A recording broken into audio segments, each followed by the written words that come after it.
ಸ್ಥಾನದ ಕುರ್ಚಿ ಬಿಟ್ಟು ಕೊಟ್ರೆ ಸತೀಶ್ ಜಾರಕಿಹೊಳಿ ಮುಖ್ಯಮಂತ್ರಿ ಆಗಲಿ, ಡಿಕೆಶಿ ಬೇಡ ಅಂದ್ರ ಖಾನಾಪುರ ಬಿಜೆಪಿ ಶಾಸಕ ವಿಠ್ಠಲ್ ಹಲಗೇಕರ್. ರಾಜ್ಯದಲ್ಲಿ ಸಿಎಂ ಕುರ್ಚಿಗಾಗಿ ಸಿದ್ದು ಡಿಕೆಶಿ ನಡುವೆ ಕಿತ್ತಾಟ ಗುದ್ದಾಟದ ನಡುವೆ ಬೆಳಗಾವಿ ಜಿಲ್ಲೆಯ ಖಾನಾಪುರ ಕ್ಷೇತ್ರದ ಬಿಜೆಪಿ ಶಾಸಕ ವಿಠ್ಠಲ್ ಹಲಗೇಕರ್ ಅವರು ನಮ್ಮ ನ್ಯೂಸ್ ಸಮೂಹದ ರಾಜ್ಯ ಉಪಸಂಪಾದಕ ಬಸವರಾಜ್ ನಡೆಸಿದ ಮುಕ್ತ ಸಂವಾದದಲ್ಲಿ ಮಾತನಾಡಿ, ಪ್ರಸ್ತುತ ಸಿಎಂ ಸಿದ್ದು ಅವರ ಸಿಎಂ ಕುರ್ಚಿ ಬಿಟ್ಟುಕೊಟ್ರೆ ಸತೀಶ್ ಜಾರಕಿಹೊಳಿ ಅವರಿಗೆ ಬಿಟ್ಟುಕೊಡಲಿ, ಡಿಕೆಶಿಗೆ ಕೊಡೋದು ಬೇಡ ಎಂದು ಹೇಳಿದ್ದಾರೆ. ಇದರ ಜೊತೆಗೆ ಮಲಪ್ರಭಾ ಸಕ್ಕರೆ ಕಾರ್ಖಾನೆ ಆಡಳಿತ ಮಂಡಳಿಗೆ ಸಲಹೆಗಳನ್ನು ಕೊಟ್ಟು ಖಾನಾಪುರ ಕ್ಷೇತ್ರದಿಂದ 2028ಕ್ಕೆ ನಾನೇ ಎಲೆಕ್ಷನ್ ಕುಸ್ತಿಗೆ ಇಳಿಯಲಿದ್ದೇನೆ ಎಂದು ಹೇಳಿದ್ದಾರೆ. ಈಗ 2028 ಕುಸ್ತಿಗೆ ವಿಶೇಷವಾಗಿ ಎಲ್ಲಾ ಕಡೆ ಈಗ ಆಲ್ರೆಡಿ ಸಿದ್ಧತೆ ಮಾಡ್ಕೊಂಡವ್ರೆ. ಈಗ ಗ್ರಾಮ ಪಂಚಾಯತಿ ಎಲೆಕ್ಷನ್ ಬೇರೆ ಬರ್ತೈತೆ ಸರ್.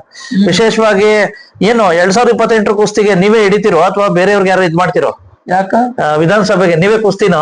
ಯಾಕ ಇದು ಪ್ರಶ್ನೆ ಇಲ್ಲ. ಇದು 2028ಕ್ಕೆ ನಾವು ಈಗ ನೋಡ್ರಿ, ನಮ್ಗೆ ಪಬ್ಲಿಕ್ ದಿಂದ ಈಗ ಮತದಾರದಿಂದ ಯಾರ ಇತಿಹಾಸನಲ್ಲಿ ಓಟ್ ಕೊಟ್ಟಿಲ್ಲ ಅಷ್ಟ ಓಟ್ ನಮ್ಗೆ ಕೊಟ್ಟಿದ್ರು. ಓಕೆ, ಬೇರೆ ಬೇರೆ ಹೇಳ್ತಾರ ಅವರು, ನಾ ಪ್ರಯತ್ನ ಮಾಡಿದ್ವು, ನಾ ಅಲ್ಲಿ ಬಂದ ಮೇಲೆ ನಿಮ್ಗೆ ಓಟ್ ಬಂತು ಅಂತ ಹೇಳ್ತಾರೆ. ಅದ ಪಬ್ಲಿಕ್ ಮನಸ್ಸಿನಲ್ಲಿ ಬೇಕಲ್ಲ. ಈಗ ಆ ಕಡೆಯಿಂದ ಈ ಕಡೆ ಬಂದ್ರ ಅವರು ಪಬ್ಲಿಕ್ ಬರ್ತಾರ, ಬರಂಗಿಲ್ಲ.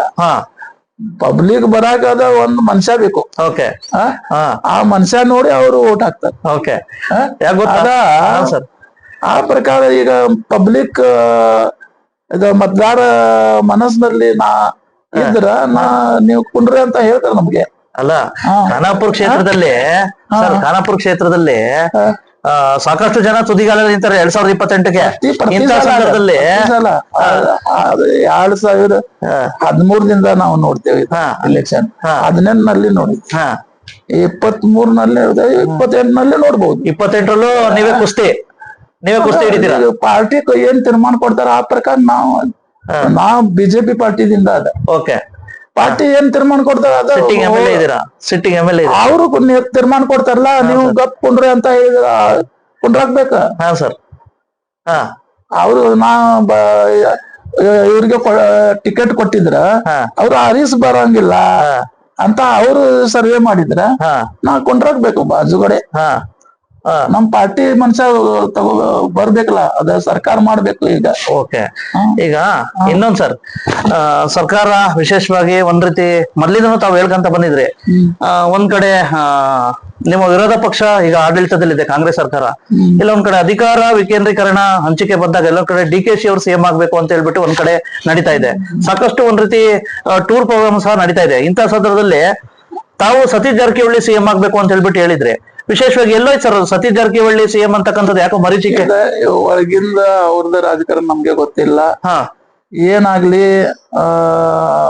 ಅವರು ಸತೀಶ್ ಸಾವ್ಕಾರ್ ಏನಿದೆ ಮುಖ್ಯಮಂತ್ರಿ ಆಗ್ತಾರಂತ ಅವರು ಎಲ್ಲಾ ಮಾತಾಡ್ತಾರ. ಅವ್ರು ಪ್ರಯತ್ನ ಮಾಡ್ಲಿ, ನಮ್ಗೆ ಚಲೋ ಇಲ್ಲ. ಅಲ್ಲ ಸರ್, ಅವ್ರು ಪ್ರಯತ್ನ ಮಾಡ್ಬೇಕಲ್ಲ. ಅಲ್ಲ ಸರ್, ನೀವ್ ಹೇಳಿದ್ರೆ ಸತೀಶ್ ಜಾರಕಿಹೊಳಿ ಒಳ್ಳೇದು ಅಂತ. ಅದ ಒಳ್ಳೇದು. ಒಳ್ಳೇದು ಈಗ ಹೇಳ್ತೇವ್ ನಾವು. ಅದು ಯಾವ ರೀತಿ ಒಳ್ಳೇದು ಸರ್? ಯಾವ ರೀತಿ ಒಳ್ಳೇದು? ನಮ್ ಬಾಜು ಕಡೆ ಅದಲ್ಲ, ಇದೇ ಜಿಲ್ಲೆ. ಈಗ ನೋಡ್ರಿ, ಈಗ ಬಾಜು ಕಡೆ ಅಂದ್ರ ಏನ್ ನೋಡ್ರಿ, ಈಗ ನಮ್ಗೆ ಇದು 2 ಬ್ರಿಡ್ಜ್ ಕೊಟ್ಟಿದ್ದಾರೆ. ಯಾರಿಗೆ ಗೊತ್ತದಾರ ಆ ಕಡೆ? ಈ ಖಾನಾಪುರ ಎಲ್ಲಿ ಅದಾರ ಗೊತ್ತಿಲ್ಲ. ಈಗ ಸಿಎಂ ಬಂದ್ರ ಈ ಸಂಗೊಳ್ಳಿ ರಾಯಣ್ಣ ಮ್ಯೂಸಿಯಂ ಮಾಡಿದ ಅವ್ರು. ಆ ಮ್ಯೂಸಿಯಂಗೆ ಹೋಗಾಕ ರೋಡ್ ಹೆಂಗ ಅದಾರದ ಅವ್ರಿಗೆ ಗೊತ್ತದ ಏನೋ ಇಲ್ಲ. ಅವ್ರು ಬಂದ್ ವಿಸಿಟ್ ಮಾಡಿ ಅದ ಏನಿಲ್ಲ ರಿಬನ್ ಕಟ್ ಮಾಡಿ ಹೋಗಿದ ಅವರು. ಇಲ್ಲ ಏನ್ ಪರಿಸ್ಥಿತಿ ಅದ ಸಮೀಪ ಮನ್ಸಾಗೆ ಗೊತ್ತಾಗ ಸತೀಶ್ ಜಾರಕಿಹೊಳಿ ಯಾವ ನಮ್ ಸಮೀಪ ಅದಾರಲ್ಲ ಅದ ನಮ್ದ. ಏನ್ ಪಕ್ಷಗೆ ನಾವು ಸಪೋರ್ಟ್ ಮಾಡಂಗಿಲ್ಲ. ನಾವು ಬಿಜೆಪಿ ಅವರು ಕಾಂಗ್ರೆಸ್ ಒಳ್ಳೆ ಸ್ನೇಹಿತರಾಗಿ ಅದ. ಅಲ್ಲ, ಈಗ ನಿಮ್ಮ ಕುಮಟಾ ಶಾಸಕರು ಅಂತ ಹೇಳಿದಾರೆ ಸರ್, ದಿನಕರ್ ಶೆಟ್ಟಿ ಅವರು. ಸಾಕಷ್ಟು ಸರ್ಕಾರ ಯಾವ ಇಲಾಖೆಯಿಂದನೂ ಫಂಡ್ ಬಂದಿಲ್ಲ. ವಿಶೇಷವಾಗಿ ಲೋಕೋಪಯೋಗಿ ಇಲಾಖೆಯಿಂದ ಮಾತ್ರ ಸಚಿವರು ಮಾತ್ರ ಸ್ಪಂದನೆ ಮಾಡ್ತಾರೆ, ಲೋಕೋಪಯೋಗಿ ಇಲಾಖೆಯಿಂದ ಮಾತ್ರ ಫಂಡ್ ಬರ್ತವೆ ಅಂತ ಹೇಳ್ಬಿಟ್ಟು ದಿನಕರ್ ಶೆಟ್ಟಿ ಅವರು ಹೇಳಿದ್ದಾರೆ. ಖರೆ ಅದಾರ. ಹಾ ಸರ್, ಖರೆ ಅದ. ಅವರು ಸಪೋರ್ಟ್ ಮಾಡಿದನ್ನ ಸತೀಶ್ ಯಾರೇ ಈಗ PRD ಒಳಗ ₹1 ಬಂದಿಲ್ಲ. ಏನ್ ಮಾಡೋಣ, ಅವ್ರಿಗೆ ಮುಖ್ಯಮಂತ್ರಿ ಮಾಡೋಣ. ಓಹೋ, ಹಂಗೆ. ನಮ್ ಕೈಯಾಗಿಲ್ಲ. ಅದ ಯಾರು ಒಂದ್ ಪಕ್ಷ ಬಿಟ್ಟ ಯಾವ ಕ್ಷೇತ್ರಕ್ಕೆ ಏನ್ ಪ್ರಾಬ್ಲಮ್ ಅದಾರ ಅದ ಸರಿ ಪರಿಶೀಲನೆ ಮಾಡಿ ಅವ್ರಿಗೆ ಗಮನ ಕೊಟ್ಟಿದ್ರ ಪಕ್ಷ ಇದು ಇಲೆಕ್ಷನ್ ನಲ್ಲಿ ಹಾಕ್ತಾರೆ. ಇಲೆಕ್ಷನ್ ಆಗಿದ ಮೇಲೆ ಎಲ್ಲಾ ಕ್ಷೇತ್ರಕ್ಕೆ ಸ್ವಲ್ಪ ಅವ್ರ ಏನ ಡಿಪಾರ್ಟ್ಮೆಂಟ್ ಇರ್ತಾರಲ್ಲ ಆ ಡಿಪಾರ್ಟ್ಮೆಂಟ್ ದಿಂದ ಏನೇನ್ ಕೊಡ್ಬೇಕು ಅದ ಸಮಾನ ಸ್ವಲ್ಪ ನೋಡಿದ್ರ ನಮ್ ಕರ್ನಾಟಕ ರಾಜ್ಯದ ಹೆಸರು ಬರ್ತಾರೆ. ಒಂದ್ ಕ್ಷೇತ್ರ ಕೆಳಗಿದ್ರ ಒಂದ್ ಕ್ಷೇತ್ರ ದೊಡ್ಡಿದ್ರ ಅದ ಸರಿ ಆಗಂಗಿಲ್ಲ. ಅದ ಸಮಾನ ನೋಡ್ಬೇಕು. ಗ್ರಾಮ ಪಂಚಾಯತಿ ಎಲೆಕ್ಷನ್ಗಳು ಬರ್ತಾವೆ, ಯಾವ ರೀತಿ ಆದಷ್ಟು ನಿಮ್ಮ ಕಾರ್ಯಕರ್ತರನ್ನ ಏನಾದ್ರು ಇದ್ ಮಾಡಿ ಪ್ರತಿ ಗ್ರಾಮ ಪಂಚಾಯತಿ ನಿಲ್ಲಿಸ್ತಾ ಇದ್ದೀರಾ? ಪಾರ್ಟಿಗಳೇ ಮಾಡ್ತೇವೆ. ಈಗ ಮಲಪ್ರಭಾ ಸಕ್ಕರೆ ಕಾರ್ಖಾನೆ ಒಂದ್ ರೀತಿ ಬಾರಿ ಆಡಳಿತ ಮಂಡಳಿಯಲ್ಲಿ ಜಯಬರಿ ನಿಮ್ದು ಸಹ ಪ್ರಮುಖ ಪಾತ್ರ ಇದೆ. ಇವತ್ತು ಮಲಪ್ರಭಾ ಸಕ್ಕರೆ ಕಾರ್ಖಾನೆ ಜೀವಂತ ಇರೋದಕ್ಕೆ ನೀವು ಸಹ ಒಬ್ರು ಕಾರಣ. ರೈತಾಪಿ ವರ್ಗ ಜ್ಞಾಪಕ ಮಾಡ್ಕೋತಾರೆ. ಇಂತಹ ಸಂದರ್ಭದಲ್ಲಿ ಎಲ್ಲ ಒಂದ್ ಕಡೆ ರೈತಾಪಿ ವರ್ಗದಲ್ಲೂ ಒಂದು ಅಸಮಾಧಾನ ಇದೆ. ಇತ್ತೀಚೆಗೆ ಡಿಸೆಂಬರ್ 5ರಿಂದ ಎಲ್ಲ ಒಂದ್ ಕಡೆ ಕಬ್ಬಿನ ಬಿಲ್ ಕೊಟ್ಟಿಲ್ಲ ಅಂತ ಹೇಳ್ಬಿಟ್ಟು. ಈಗ ನಮ್ಗೆ ಏನು ಗೊತ್ತಿಲ್ಲ ಅಲ್ಲ, ತಾವು ಮದ್ವಿ ಮಾಡಿದ ಮದ್ವಿ ಒಂದ್ ಹುಡುಗಿ ಚಲೋ ನೋಡಿ ಮಾಡಿದ. ಈಗ ಅದ ಅವರು ಏನು ಜೀವನ ಲೈಫ್ ಮಾಡ್ಬೇಕಲ್ಲ, ಅವ್ರು ಮಾಡ್ಬೇಕಲ್ಲ. ಈಗ ನಾ ಏನ್ ಮಾಡೋಣ? ಅಲ್ಲ ಸರ್, ನೀವು ಹಿರಿಯರಲ್ಲ ಸರ್, ಅದ ಪಂಚ ಮಂಡಳಿ. ಅಲ್ಲ, ಒಬ್ರು ರೈತ ಮುಖಂಡ ಆರೋಪ ಮಾಡಿದ್ದಾರೆ. ಇಬ್ರು MLA ಅವರು, ಒಬ್ರು ಸಚಿವರು, ಒಬ್ರು MLC ಎಲ್ಲಾ ಖರೆ ಅದಾರಿ. ಸರ್, ಈಗ ಸಂಚಾಲಕ ಮಂಡಳ ಅಂದ್ರೆ ಏನ ಮಾರ್ಗದರ್ಶನ ಅವ್ರ ಕೈಯಾಗ ಕೊಟ್ಟಿದ್ದ. ಈಗ ನೀವು ಹಂಗ ಹೋಗ್ರಿ, ನಾವು ಸಪೋರ್ಟ್ ಮಾಡ್ತೇವಂತ ಅವ್ರು ಮಾಡಕ್ ಚಾಲು ಮಾಡಿದ್ದು. ಈ ಸಲ ಸ್ವಲ್ಪ ಹೆಚ್ಚು ಕೃಷಿಂಗ್ ಆತಲ್ಲ, ಇದು ಕಡಿಮೆ ಆಗ್ತದ. ಸ್ವಲ್ಪ ನಿರೀಕ್ಷೆ ತೃಪ್ತಿದಾಯಕ ಕೃಷಿಂಗ್ ಹೆಚ್ಚ ಆತ. ಈಗ ಬಿಲ್ ಅವರು ಕೊಡ್ಬಹುದು, ಏನ್ ಪ್ರಾಬ್ಲಮ್ ಇಲ್ಲ. ಯಾಕಂದ್ರ ರಿಲೀಸ್ ಕೋಟಾ ಕೊಡ್ತಾರದ ಗವರ್ಮೆಂಟ್. ಅದ ದೊಡ್ಡ ಸಮಸ್ಯೆ ಫ್ಯಾಕ್ಟರಿಗೆ. ಪ್ರತಿ ತಿಂಗಳಿಗೆ ಒಂದು ರಿಲೀಸ್ ಕೋಟಾ ಕೊಡ್ತಾರೆ. ಆ ರಿಲೀಸ್ ಪ್ರಕಾರ ಅವರು ಕೊಡ್ಬೇಕು. ರಿಲೀಸ್ ಕೊಟ್ಟಿಲ್ಲ ಅಂದ್ರೆ ಎಲ್ಲಿಂದ ರೊಕ್ಕ ಅವ್ರು ಕೊಡ್ತಾರೆ. ಅದ ಸಮಸ್ಯೆ. ಅಲ್ಲ, ಈಗ ನಿಮ್ದು ಸಹ ಸಾಕಷ್ಟು ಹಣಕಾಸು ಹೆಲ್ಪ್ ಮಾಡಿದ್ರಲ್ಲಿ ಏನೆಲ್ಲ ಇದ್ ಮಾಡ್ತಾವ್ರ ಯಾವ ರೀತಿ ಅಂತ? ಈಗ ನೋಡ್ರಿ, ಚರ್ಮನ್ ಅವರು ಚಂದ್ರಾದ ಹಟ್ಟಿ ಉಳಿಯದಾರ. ಬ್ಯಾರೆ ಇಲ್ಲ. ಈಗ ನಮ್ಮ ಕ್ಷೇತ್ರದಲ್ಲಿ ಅವರು ಸಂಚಾಲಕ ಆಗ್ತೇವಂತ ನಾವು ಸಪೋರ್ಟ್ ಮಾಡಿದೆವು. ಅವ್ರು ಹಿಂದ್ ತಗೊಂಡ ಮತ್ತ ಅಲ್ಲೇ DCC ಬ್ಯಾಂಕ್ ರಾಜಕಾರಣದಲ್ಲಿ ಅವ್ರಿಗೆ ಸಂಚಾಲಕ ಮಾಡಿದೆ. ಈಗ DCC ಬ್ಯಾಂಕ್ ಅಂದ್ರ ಈ ಫ್ಯಾಕ್ಟರಿಗೆ ಲೋನ್ ಕೊಡ್ತಾರೆ. ಹೌದು. ಆ ಲೋನ್ ಹೊಸ ಒಂದು ಪ್ರಾಜೆಕ್ಟ್ ಮಾಡಿ ಈಗ 200 ಎಕರ್ ಜಮೀನ್ ಅದ ಅಲ್ಲಿ. ಮತ್ತ ಕೋ ಜನರೇಷನ್ ಇಲ್ಲ, ಡಿಸ್ಟಿಲರಿ ಇಲ್ಲ. ಈ ಹೊಸ ಇಥೆನಾಲ್ ಪ್ರಾಜೆಕ್ಟ್ ಮತ್ತು ಹೊಸ ಪ್ರಾಜೆಕ್ಟ್ ಮಾಡಿ ಅವರು ಲೋನ್ ಕೊಡ್ಬಹುದು 2-3 ಕೋಟಿ. ಬೇರೆಗೆ ಕೊಡ್ತಾರ, ಅವ್ರಿಗೆ ಸಂಚಾಲಕ ಯಾರು ಅವ್ರಿಗೆ ಯಾಕೆ ಕೊಡಂಗಿಲ್ಲ? ಅದ ಸ್ವಲ್ಪ ಬಾಜು ಕಡೆ ಇಡ್ರಿ. ಇದ ಏನ್ ಹಳೆ ಅದಾರಲ್ಲ ಅದ ಬಾಜು ಕಡೆ ಇಡ್ರಿ.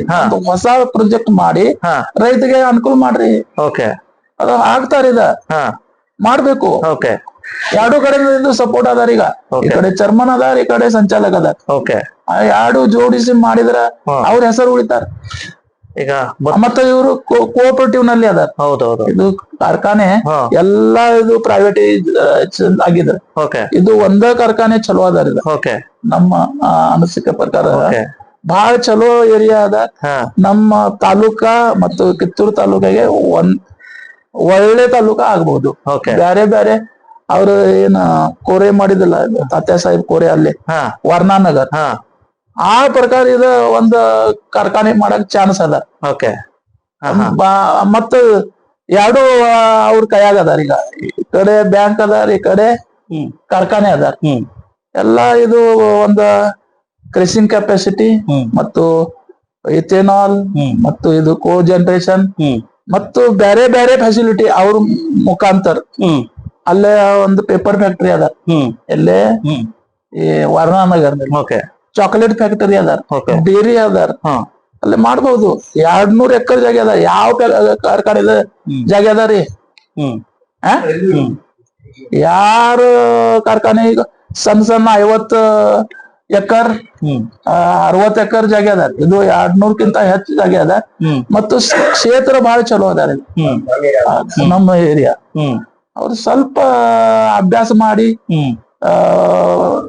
ಇದ ಬಿಸಿನೆಸ್ ಮನ್ ಅಂತ ನೋಡ್ಬಹುದು. ನೋಡಿದ್ರ ಆಗ್ತಾರೆ. ಇಲ್ಲಾಂದ್ರ ಇದು ನಮ್ದ ಕೆಲ್ಸ ನಾ ಹರಿಸ್ ಬಂದಿದ್ದು ಅಂತ ಮಾಡಿದ್ರ ಅದ ಈಗ ನೋಡ್ರಿ ನಮ್ದ ಪರಿಸ್ಥಿತಿ ಹೆಂಗದ ಈಗ ಏನ್ ಮಾಡಾಕ್ ಹೋಗಿದ್ರ ನಮ್ ಫ್ಯಾಕ್ಟ್ರಿ ಅಲ್ಲೇ ಯಾವ ಇದ ಲೈಲಾ 10-15 ವರ್ಷ ಅದ ಏನ್ ಮಾಡಾಕ್ ಹೋಗಿದ್ರ ಅಲ್ಲಿ ಬಿಟ್ಟು ಹೋಗ್ಬೇಕು ಅಂದ್ರೆ ಅಲ್ಲಿ ಇನ್ವೆಸ್ಟ್ಮೆಂಟ್ ಈಗ ಮಾಡಿದ್ರ ಅದು ವಾಪಸ್ ಬರ್ಬೇಕಲ್ಲ ಅದ ಸಮಸ್ಯೆ ನಮ್ದ ಅದ ಇದು ಏನಿದೆ ಬಿಸಿ ತುಪ್ಪ ಇಲ್ಲ ಟೀತ್ ಅದಾರ ಇಲ್ಲ ಏನ್ ಟೀತ್ ಅದಾರ ಕಡ್ಲಿ ಇಲ್ಲ ಅಲ್ಲಿದ್ದನ್ ಕಡ್ಲೆ ಇಲ್ಲ ಕಡ್ಲೆ ಇದ್ದನ್ ಅಲ್ಲಿ ಇಲ್ಲ ಆ ಪ್ರಕಾರ ನಮ್ದೇ ಪರಿಸ್ಥಿತಿ ಅದ ನಾವು ಎಲ್ಲರಿಗೆ ಹೇಳ್ತೇವೆ ಆ ಪ್ರಕಾರ ಮಾಡ್ರಿ ಅಂತ. ಓಕೆ, ಈಗ 2028 ಕುಸ್ತಿಗೆ ವಿಶೇಷವಾಗಿ ಎಲ್ಲಾ ಕಡೆ ಈಗ ಆಲ್ರೆಡಿ ಸಿದ್ಧತೆ ಮಾಡ್ಕೊಂಡವ್ರೆ. ಬ್ಯೂರೋ ರಿಪೋರ್ಟ್ ಬಾಸವರಾಜು, ಭಾರತ ವೈಭವ news, Belagavi. Thanks for watching. Read, discuss and debate with editor Dr. Yan Prashant Rao. Wanted reporters in print, digital and visual media for Bharat Vaibhav Daily Newspaper, BV News 5 Channel and BV Fast Web News from all the talukas of Karnataka, Goa and Maharashtra. If interested, send your resume to 9019229369.